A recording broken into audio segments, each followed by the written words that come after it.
Welcome to Bled Talk, the podcast where insightful conversations meet language learning. I'm your host, Samuel Bledsoe, and on this show, we dive deep into a variety of topics with fascinating guests from all walks of life. Whether you're an English learner looking to sharpen your language skills, or simply someone who enjoys thought-provoking discussions, Bled Talk is something for you. From engaging interviews to solo episodes filled with knowledge and inspiration, join us as we explore the world one conversation at a time. Get ready for a journey of learning, curiosity, and meaningful dialogues. Welcome to Bled Talk. Welcome everybody this week to this episode of Bled Talk. I am very excited and I'm very happy to have Dominique Smith with us. She is an American and Brazilian. She has citizenship in both countries and she grew up with both cultures. And she also has an English school. And she's on Instagram, she's on YouTube, and she has a lot of great tips and things to share with you guys. So I'm very excited to get into the conversation. Dominique, thank you for coming on and for participating. I'm really happy about that. Yeah.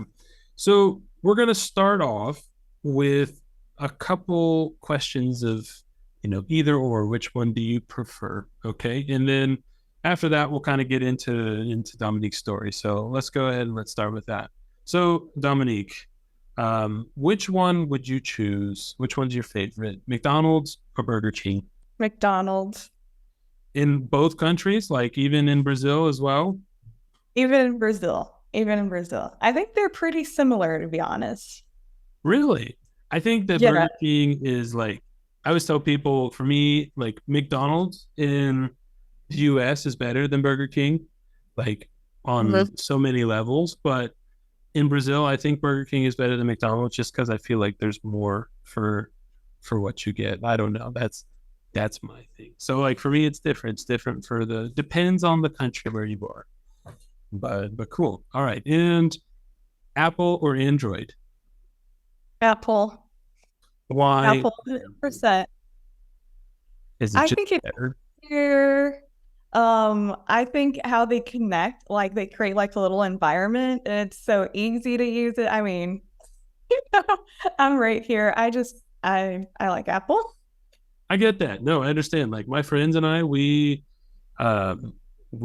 sometimes when we create group chats and like think about who we're going to invite to a place or something, we think about if they have Apple or Android, because like if they can be in the group chat, then they can come. But if they can't be in the group chat, then it's difficult. We can't name the chat. You can't respond to the messages. There's so much involved. So I get it. I understand.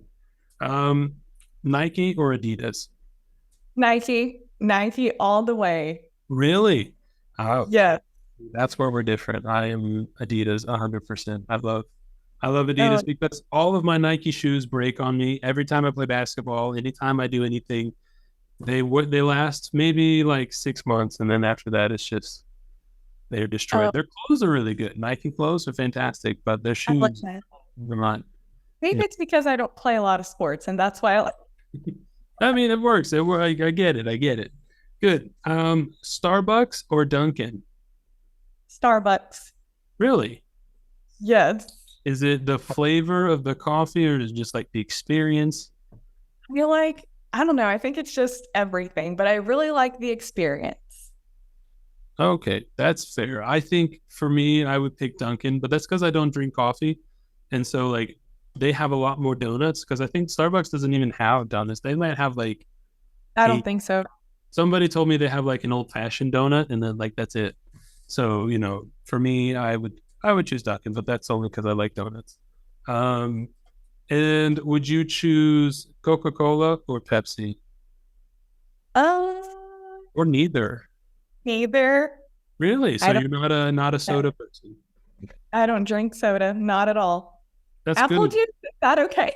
Yeah, no, apple juice works. No, but I think that is good. Yeah, you did not get into the addiction like the rest of us, because soda is addictive, but but it's good. It tastes good. And then the last one I have for you real quick is Taco Bell or Chipotle? Taco Bell. Taco Bell, really? Why Taco Bell? I like the chalupa. Oh, okay. Chalupas are good. They're not I bad. love them. I love them. That's interesting. That's cool though. I can respect that. I actually think I've had Chipotle maybe like once in my whole life. I Maybe. don't. But Taco Bell has always been there for me. And it's one of those things where if you don't have any money, Taco Bell is there and you can still eat there. So Yes. it's okay. I worked at Taco Bell when I was in high school. So like I have that connection. I love it. Now, Taco Bell in Brazil is not very good. Have you been to Taco Bell here? Yes. And I never like, I don't think it's the same. No. I went, like, my hopes were like, yes, Taco Bell, I'm finally gonna eat it. And I was kind of disappointed, but it's okay because we know that the stores and everything they need to adapt to where they're at. But I was like, oh my gosh, it doesn't taste the same. I know. I had it and I was like, I mean, I get it. I'm getting the feeling of Taco Bell, but like it's not the But same it's flavor. not. And the fact that they ask you if you want it spicy or not, and I'm like, that Ah, doesn't make sense. It's Taco Bell. Like there yeah. is no spicy. Maybe they have like a spicy ranch, but it's not even like that, not that Mm-mm. strong. But it's okay. And then I tell people that I like Taco Bell here, and they're like, oh, but that's not real Mexican food. And I was like, I know it's not real Mexican food, but that's not why I like it. I'm not like, oh, I love Mexican food, so Taco Bell's my favorite. No, like it's a totally American Tex-Mex kind of Yeah. inspired, sure, but like real Mexican food is also fantastic. But Taco Bell is great for fast food and a lot less I- expensive than Chipotle, I think. Yes. And I also like taco casa. Oh, okay. Is that like a Texas like Um, restaurant you think, or is that like out west too? I don't know. That's a good question. I don't know, but it's like normally it's like Taco Casa and then Taco Bell, it's kind of like Oh, they're okay, right so we're like there. very similar. Yes. Uh, But well, I'll have being to go to Taco Bell, Texas and try it. That yes. that I sounds think like there what it might is. be like in other states also, but I don't know. Yeah, it's weird because like I'm right on the line of like a division between the country, and so like a lot of stuff that people have out west is close, but it's not close enough. And then like You a lot of know, stuff that people have out in the east, it's like it doesn't quite make it that far, and so I don't know. I have to travel to go to try just fast food in general, but it's okay. It's fine. I'm not offended. But cool, excellent. So those were really good warm up questions. I think we know a little bit more about you now. So tell us the story. Tell us kind of how it all started, and also I'm sure people would love to know how you have both. Right? How are you both American and Brazilian at the same time? okay, so I'm gonna start talking about American and Brazilian, and then I'm just gonna build it up to where I'm at today. Okay. So my father is American, my mother is Brazilian, and my father used to play professional basketball in Brazil. So he played for Botafogo and Tijuca. There are two big teams in Rio that my mother is from Rio. So they met there, and then they got married in America. And then my dad kept working here and all that stuff. And that's how like I have both Brazilian and American. That's why I look more Brazilian than American. And then I grew up until I'm gonna say I grew up there, but half there and half in Brazil. But when I was around 5 years old, I came back to Brazil because that's when my parents got divorced. So my first language, my mother language, it's English, and then I came back to Brazil, and then I learned Portuguese. I took 3 years of speech therapy because I couldn't speak. The R's and all the sounds from Portuguese are so difficult. But everything went good. Today I speak Portuguese and English.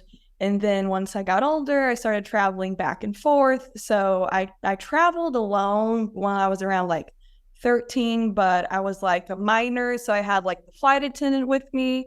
So I would travel back and forth my whole like the teenagers are over there. And then I went to college in America. I actually went to a community college in America. but I only went for a year. And then I came back to Brazil because I wanted to be a flight attendant.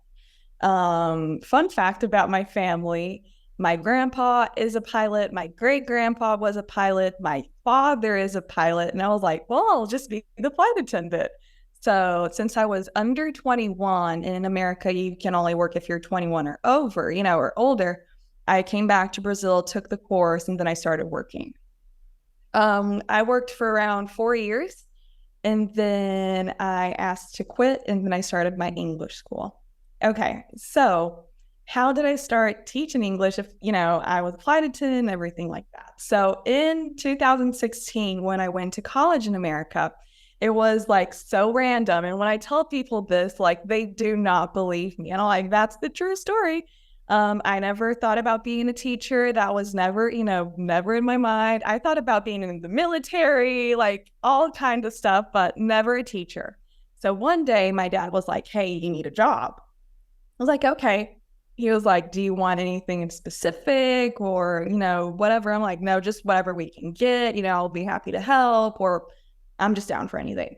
So he says like the next day, well, I think I got you a job, but you're going to be like a teacher at an after school program. I'm like an English teacher? He was like, yeah, you're just going to help the kids with their homework and, get them ready to go to practice, because it was like a Taekwondo studio. And that's it. You're going to, help them for the test and talk to the parents. And that's all. I'm like, okay. So I went to the interview, did like the training, everything went good. I started loving that. And I was actually starting kind of at the same time at church, I was serving in the youth ministry. So I was helping with Sunday school also. So I was teaching all over. So, my free time and my actual job, I was teaching. And then when I came back to Brazil to take my flight attendant course, I was like, I need to work. I need to pay for my stuff. I need to pay for, my courses and transportation. I was like, what am I going to do? I was like, the only thing that I know to do is teach English. So I started with my private lessons. I used to go to I used to go to your house and bring my material and do everything really, really nice. And then when I started flying, I kept the classes, but not for so long because, our schedule is it's so, I'm going to say busy, because sometimes we work during the night and then during the day, and then I couldn't keep it up really good. But then during the pandemic was when we were not working, and I was like, okay, so I need to pay my bills again. And at this time, I'm older, so I actually had bills. And I was like, I need to do this. So I went back to teaching, and then I started my page on Instagram. Did not know how to use it. I was always my personal life, very low profile. I knew nothing about it. I just started randomly posting, and it kind of worked out. And I was like, okay. And then after the pandemic, we went back. So I kind of stopped with the Instagram because I was flying and I couldn't do all of that. And then after a year of being back, I asked to quit because I was having the opportunity of more students and to start my own English school. And I was like, okay, I need to try, because if I don't try it, I'm going to be asking myself and questioning myself this for my entire life. And that's basically it. No, that's awesome. And so you said, I like what you said towards the end. You're like, you know what? I just need to do it, because if I don't do it, I'm going to be like, what if, right? What if I taught? What if I pursued this, and, what's going to happen? So tell me this, after you quit like that, let's go back to that first time. You're like, you know what? I'm going to be done. I'm going to quit, and I'm going to go after this teaching thing.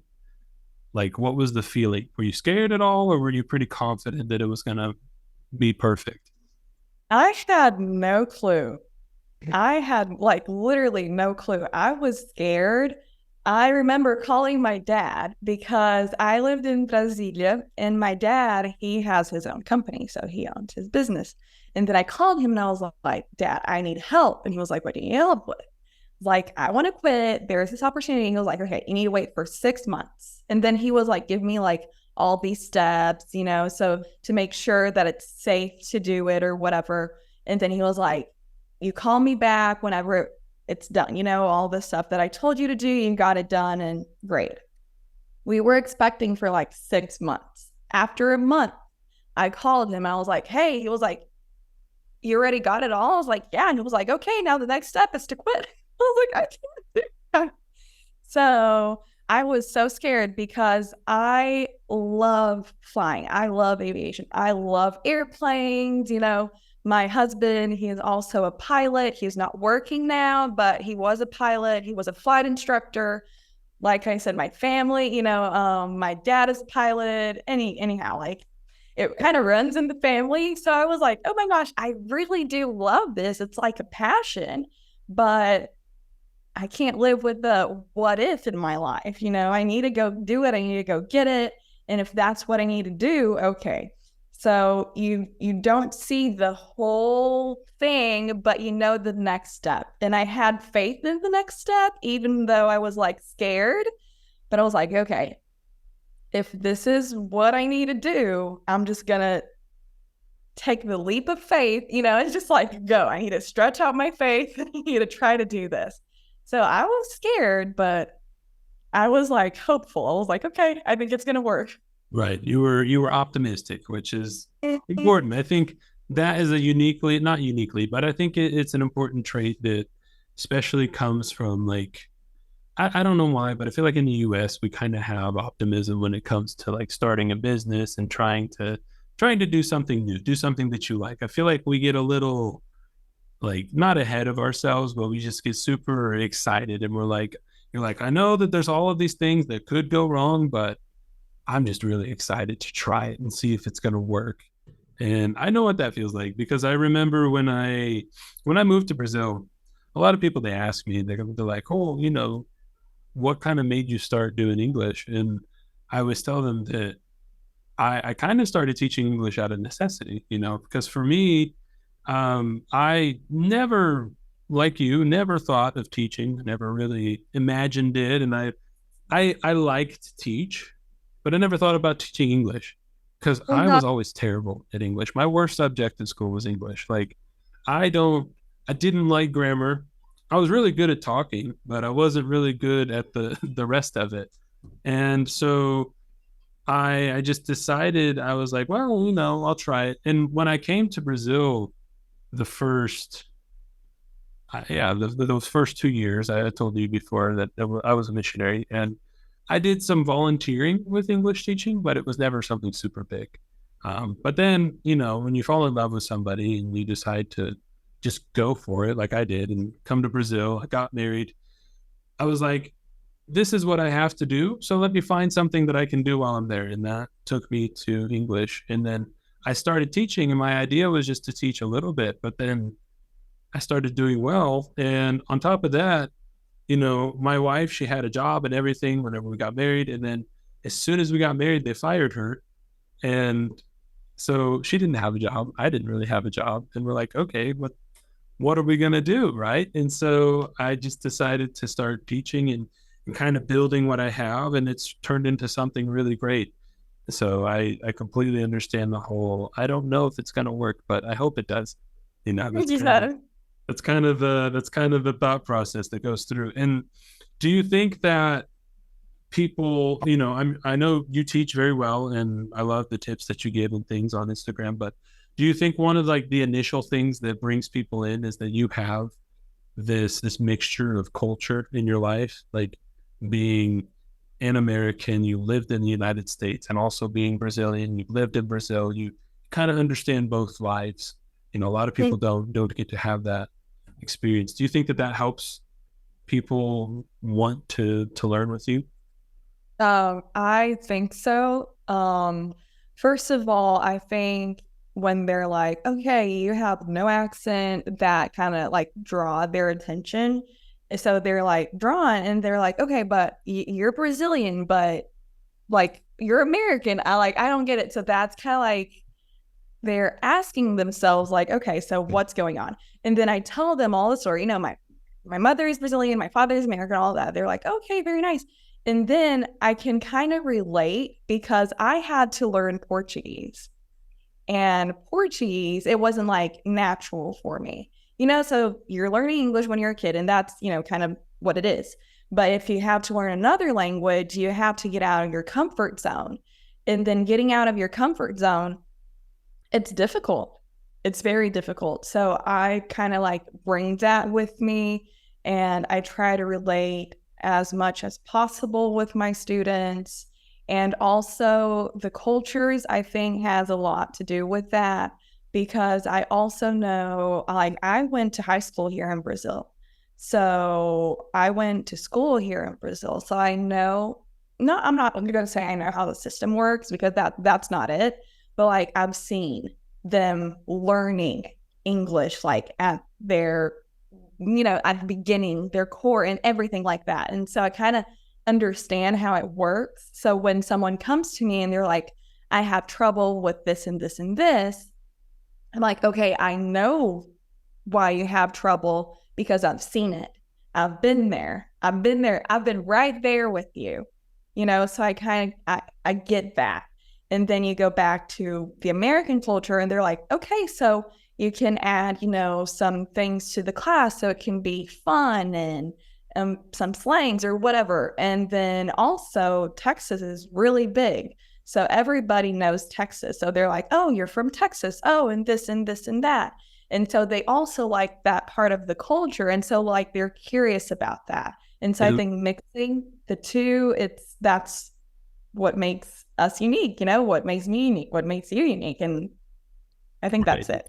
I always tell people that I think, like with English teachers, we sometimes think that, oh, because they're from the US, they're better, or this is better. But like, I think that every teacher has their unique experience that helps a unique group of students, because there's so many people that need to learn. And like you said, for example, Texas, like when I think of Texas, it's different. It's different than where I'm from. Obviously, the English is the same, and a lot of the stuff is the same. But like you said, there's a whole cultural aspect there. There's accents, right? Like a Texas accent is different than a Midwestern accent. Like I'm sure that the people who are listening will notice the difference between how you talk and how I talk. And I know for us sometimes it's a little difficult to hear, because we're like, it's just sounds so similar. But I always, for a long time, I always thought that the Midwest didn't have an accent in the United States.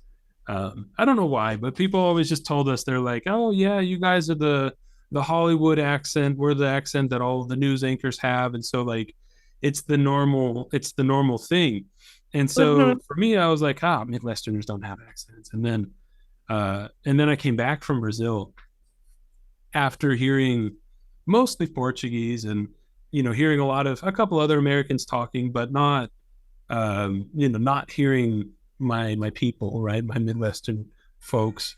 And as soon as I got back and I heard my mom talk, I heard my dad talk, I heard everybody, and I was like, oh my goodness, we have a thick, like, Midwest. Because Midwest is funny because it's not so Southern with that like deep draw, but it's not fast like the North. Yeah. And so like the Northeast is really fast and nasally. We don't have that either. And then like out West, I don't know why, but like Western accents to me are like different. They're a little strange, but like Midwestern accents, I don't know. They're weird. But my mom's from Georgia. And so I kind of grew up with, she changed her accent's kind of funny because like when she's in Illinois, which is where I'm from, her accent's pretty moderate, but then like she goes to Georgia and then completely changes. Like it's no more, she doesn't be like, oh, how are you guys doing? It turns straight into how y'all doing, and it goes into like that whole strong thing. And well, and it's funny because she says y'all a lot, and because she says y'all a lot, I got that. And so here, when I try to talk to people, I'll talk to a group and I'll be like, oh, how y'all doing? And they're like, what? I'm like, oh, my dad, I'm sorry. How are you guys? Kind of have to go through that thing because, y'all, for example, I don't know why y'all is so difficult to understand, but a lot of people don't get it. There's y'all. And then my great grandpa on my dad's side, he was from South Carolina. In Yes. South Carolina, like older folks from South Carolina have a thick Southern accent. And my wife, she had a friend who was helping her understand. Like she was in a family Zoom with us like a long time ago, Yes. and her friend was helping her understand what all of us were saying, and everything was good. And then my great grandpa would talk, and she didn't understand anything that he would say. Oh, I have a funny story. I Go have a ahead. very funny story about that. So, my husband, as I told you before, he is 100% Brazilian, but we met in America. And then we went back together and, we're getting married and whatever. And then we're in the car. So my aunt's up front, my grandpa is up front, and then me, my grandma, and him were right like back. So my grandpa's just like talking, whatever he's saying. And then everybody is like silence. And I look at Gable, which is my husband, like in Portuguese. I'm like, you're not going to answer my grandpa? He was like, I didn't understand him. I'm like, well, he's talking to you. And then I told everybody, I was like, I'm so sorry, grandpa. And he didn't answer you because he couldn't understand your accent. And everybody started laughing and it was funny. But I was like, okay, it's very common. But when I'm teaching, I try to keep like a clean accent. But when I go to visit my family and I come back, it's like, how y'all doing? You're fixing to get in trouble and all that, and bless your heart goes everywhere. Oh my gosh, it's the best. It's It's fun. It's fun though. That's something that I like because when you don't realize it until you leave and then you come back, right? Because like I didn't know it existed, like I there's people legit where I live who say like when a storm is coming, they'll be like, "Oh, there's a storm a brewing out there," and like, why was when so I heard someone say that when I came back, and I was like, "A storm is a brewing," and I was like, "Nah, that's different. Like, who says that?" Just going through all of these things, and like in where I'm from, for example, another small thing is like we don't really say a lot of four, like 44 people say far and something like farty far, and it's like why do we talk like that? But it's fun. It's really fun to see those things. And do you ever have students that ask you about like accents and kind of how to understand them and work on them, or do they usually just kind of deal with it and take it as it is? I do, but not accents from America. Like since in Brazil, like most people need English to work in like international companies or whatever, and they're in contact with people from all over. My biggest complaint is that they don't understand like foreigners speaking. So a person from, I don't know, Chile or whatever, and they're like, how am I going to do that? I'm like, I mean, sometimes we can't even understand you're just going to have to kind of like, I'm going to say deal with it, but kind of like just find your way through that because that's common, and it's what I tell them. There is a difference between accent and how you pronounce words. So Absolutely. accent, everybody's going to have it. So I will have my accent. You will have your accent. My student will have her accent. And that's not wrong. That is not wrong. But if you're like mispronouncing a word, that we can fix. But because that's going to get in the way of your communication. But your accent, that's yours. My accent is mine. So my grandma, she's from California. And then she moved to Kansas. And then they moved to Texas. But for example, when she's like, oh my gosh, when you guys say y'all, I still think it's weird, and she was young when she moved to Texas and she's older now. And so it's what I tell them. It's like everybody's unique. Everybody has their own accent. Everybody has their own way of speaking. And I bring that back to Portuguese also because in my Brazilian side of the family, I'm from Rio. And we know that we have our own and unique way of talking. Yes. Our accent is really strong. So when we talk about accents, I'm from Texas and my family's from Texas and my other part of the family from Rio. So big, strong, bold cultures. And it's like, you're going to be fine.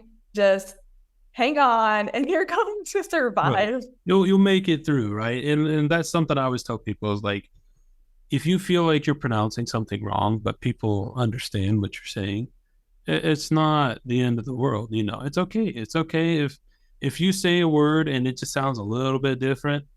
That's okay. That's fine. That's how we learn. And like you said, there's a huge difference between accents and pronunciation.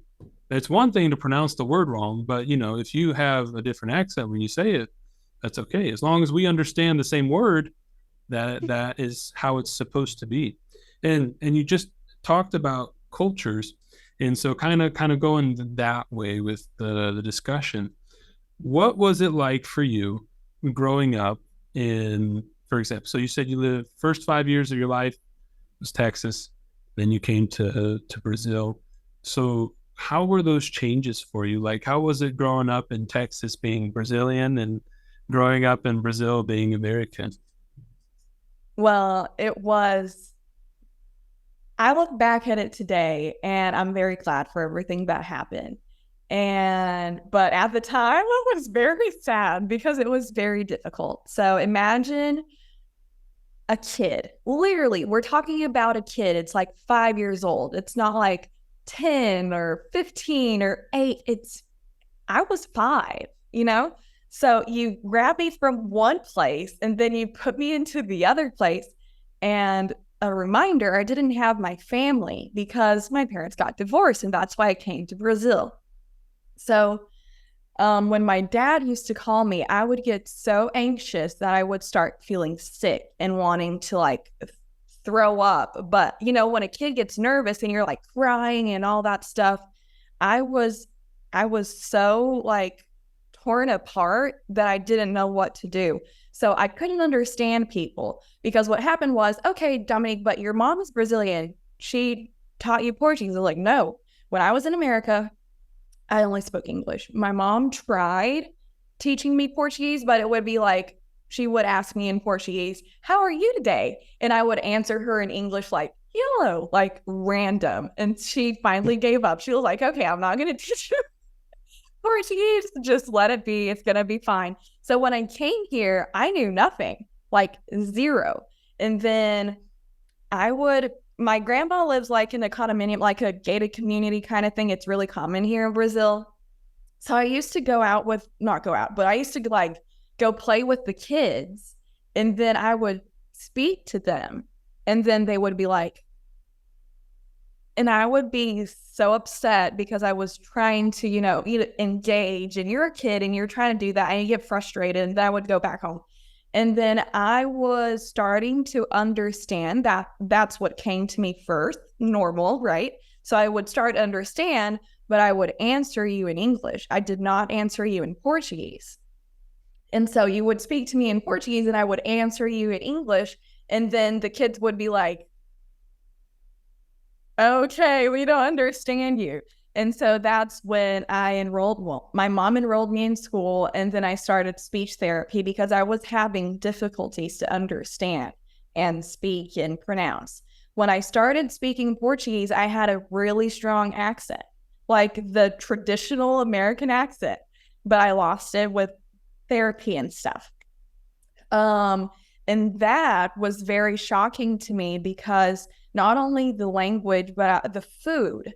So that was, I don't even remember the year, but it was like early 2000s. And then my grandma had a little oven here in Brazil, and I love baked potatoes, and I would miss the food. Like I would miss the food. And then my grandma, poor thing, she would just like run to the grocery store, grab some potatoes. And early 2000s, no one knew what a baked, but it wasn't common at the time. And so my grandma had to do all this because I was missing the food. I wouldn't eat the Brazilian food, normal things that kids would do. But now I'm living here. I have to deal with this. Like there is no way out of it. It's not like I'm on vacation. I'm here. So it was really difficult for me to understand. And then kind of realized that. And then once I started getting older, I understood that. But then it was like, where do I fit in? Because I still don't understand some things in Portuguese and I still don't like it. For example, beans. Today I eat beans. Everybody makes fun of me. But before I didn't like them. Oh no, I would not eat beans. Poor grandma, my grandma used to work so hard to try to make me feel at home. And then I wouldn't eat beans. And then she was like, you need to eat rice and beans, rice and beans, rice and beans. And then she started like trying everything she could. So I would eat, rice, the beans, and then she would chop up some apples? And I would eat like with apples. And like she tried everything. So till today, like I kind of eat beans better, but everybody makes fun of me because of that, like from my family. And so I started realizing that, and I was like, okay, I don't like everything from Brazil, but I love other things. And then when I go to America, I'm like, I don't like everything from America, but I would die for other things. So it started coming to a point where I'm like, I'm too Brazilian to be American. I'm too American to be Brazilian. And I'm like, oh my gosh. So when I was a teenager, that was very difficult for me. And then that kind of kicked that it's like, okay, you're American. There is nowhere to go. Like you need to face that and just move on. Was when I went to college, I went to a community college and I was trying to find a way to get a scholarship because I went to high school in Brazil.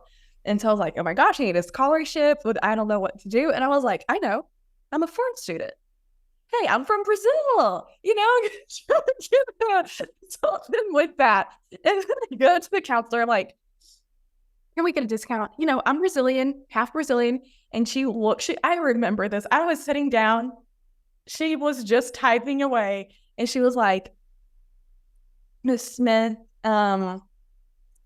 you registered as an American. Here's your birth certificate. I can give you some other ways of getting a scholarship, but as a foreign student, I'm sorry, you're not. So heartbreaking. And I was like, okay, whatever. I just have to move on. And then after college, it was when it kind of clicked, actually. And I was like, half American and half Brazilian. I'm American in America, and I'm Brazilian in Brazil. And that's how I try to tag along with it. Oh, that's awesome. It's interesting because I think a lot of people, they don't understand that process. I don't even understand that process because I came to Brazil, but I never tried. I'm not going to say that I never tried to be Brazilian, but I was always somebody who I always tell people I'm a proud American, but I recognize that America has its problems and there's a lot of things there. But I never had that issue of oh, I need to fit in. I've always been seen as the outsider here. I'm always going to be foreign to Brazilians, and I look to American to even be considered Brazilian. And so I think that also plays a huge part, which kind of goes into my next question I wanted to ask you. I know maybe it's a little serious, but do you feel like in the United States, did people ever kind of judge you and they were like, oh, are you really American, or are you actually that way, or do you feel like you were always pretty well accepted? I am better accepted as an American in America than in Brazil. Really? Yes, 100%. And I think maybe it's because of the state, because, Texas, Mexico, there's a lot of bilingual kids. It's very common. The bilingual household, it's not something out of this, it's not something different. They're like, yeah, I'm mixed. Okay, great. Come on, right in. So it's super, super common. I feel very accepted, never left out. Never, never, never. And it's even fun because I'm like, hey, I'm American, but my mother's from Brazil. I live in Brazil. Oh my gosh, Brazil and all that stuff. And it's kind of like a conversation starter. You know what I mean? Icebreaker. So I really like that. And I was never been pushed away or Yep. like not accepted as an American. Zero. That's awesome, because I always tell people, when people ask me, because people love to ask us about the US and what it's really like, because everyone has this idea that immigrants are like just second class citizens, not seen as great people and things like that in the US. And I always tell people, I was like, are there people who see immigrants like that? Sure. But America as a whole is not against immigration. They're not against people who are trying to have a better life. They know what it's like. They understand. And like you said, people saw you and they were like, you know what? Cool. Like even Texas, there's so many people who think that like, oh, Texans are they don't want other people from other places. But no, I imagine the same thing. There's so many people from Mexico and from other Latin countries that it's probably just kind of like it's part of their culture. It's the Mhm. whole Tex-Mex thing, right? Like that was created because of Texas and Mexico. And so I love that you said that, because I think so many people have the wrong idea and they think that it's different. And you said that it was a little different in Brazil. Could you kind of explain that a little bit? Yes. I'm gonna go back a little bit because you were talking about immigrants, and just a few years ago, I realized I am a daughter of two immigrants because my father lived in Brazil and he's an immigrant. My mother lived in America. So I'm not like a kid of, oh, let's come here. No, they were both immigrants and it's okay. I tell people, they're like, oh my gosh, and you can't, you can't do this or that. I'm like, literally like an immigrant child and it's okay. So that's totally fine. But about people in Brazil, right? Um, I don't know what happens. I think they see me and the stereotype. I'm very Brazilian when you look at me. I'm taller, my skin color is really Brazilian, but like I'm gonna say my body type because I'm taller. Anyways, it's like more American, I would say. But then they're like, oh no, you speak perfect Portuguese. You can't be American. You have a Brazilian passport. You have all your documents. You're American. You're Brazilian. I'm like, no, I actually have the American documents also. I'm like both, and it's okay to be both. So I feel like here, I'm not going to say that's everybody. I'm not going to say, oh my gosh, I go through this my whole, no, I'm not, a victim, and it's not everybody. But I feel that here is more than in America. So it's like, oh no, you're 100% Brazilian. Like, I'm not, because I feel that way, not just because of my documents. That's not the only reason why, but because of culture.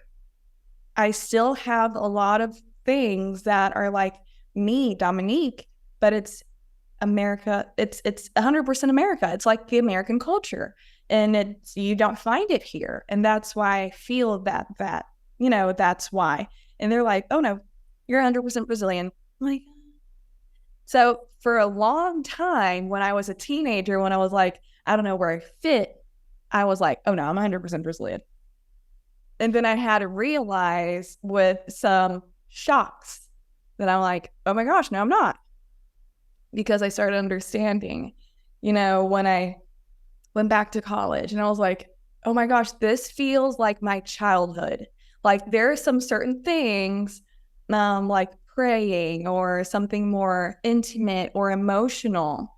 I only do it in English until this day. Some things that I watch or I read, like cartoons, I know no cartoons from my kind of era, from when I was here, in Brazil. Like I know nothing. What do I know? I know Bear in the Big Blue House, Veggie Tales. I know all the American cartoons. And I'm like, and then I get in like this group and they're like, oh, do you remember this? And do you remember that? I'm like, no, sorry. That wasn't a part of me. And so I started realizing it because of that. But here, and I'm going to say it was like, I it is complicated, because I don't want to say one is good or one is bad, because that's not it. You're going to find every type of person in anywhere, Yeah. but I felt, I'm going to say like a little bit more resistance, it's Yeah. like, oh no, you're Brazilian. Well, So it's kind of like I get it, and like I'm not afraid to say it, but like for me anyway, as an American, like both of my parents are American, my whole life I've been American. Something that's different that I think is kind of not the same, not at all, but similar is like when I come here and I tell people that I'm an American, they want to challenge that. And they want to be like, they're like, that's it. you're not an American. You are this the estadounidense, right? And you're this and this, and like they want to try. So a lot of times it feels like they want to take away something that to me was always part of me. Your But identity. right, and they're like, we're all American. I was like, you're not. I'm sorry. Like whatever you want, you can say whatever you want, but like are you an American that within the continent, America? Sure, fine, whatever. If that makes you happy, go ahead. But I'm talking about a country. I'm talking about my nationality. And so I Your think, total yeah, memories. exactly. When we talk about, we don't say like cultura estadounidense, right? We say American culture, cultura americana. And so it's a lot of things that for me, like even that little thing is just something that I'm like, I don't know why. Because if you went to the United States and someone calls you the wrong thing and you correct them, they don't question it. They're like, oh, okay, sorry. Yeah, no, this is right. Like if you go there and they're like, oh, so do you speak Brazilian? They're like, no, I speak Portuguese. They're like, oh, okay. And then they say that you speak Portuguese. They accept it because they don't You're know. like, my bad. Yeah, right. It's like, oh, I'm sorry, I didn't mean to offend you, and then move on. So yeah, no, that's a very good. I like what you said. But we're getting close to the end of the episode. I know it feels like it's only been small time, but um, Please. hopefully in the future we'll have part two and we can get more of the story, more answers. Which also everybody who's listening, if you want to send us questions, I'll have our Instagrams, YouTube. I'll have everything in the description. Yeah, I'll have everything in the description so that you guys can find us, send us questions, and Dominique, you can definitely come back for another episode if you want to. Obviously, I don't want you to feel forced. There. But do you have anything that you would like to tell anybody, maybe in regards to English, or maybe people who may be struggling to kind of see where they fit in to places? Do you have anything you would want to share with people before we finish? Well, okay, I'm gonna try to be quick because I talk a lot, but just remember that you are unique and you are who you are for a reason, and you do have a purpose. That's what my dad always told me that. And my mother always told me that when I was having some meltdowns and difficult time trying to fit in. You don't need to fit in. You are perfect and perfectly made the way that you are. And if you're struggling to try to learn a different language or English or anything, just remember that nothing comes easy. You're going to have to work hard. And as my dad always told me, you're going to have to put your big girl boots on and deal with it. So you can do it. You can do it. Good. No, that's awesome. Thank you so much. Thank you for your stories. Thank you for your counsel, your advice. I loved it. It was a wonderful conversation. And thank you for coming on to the episode.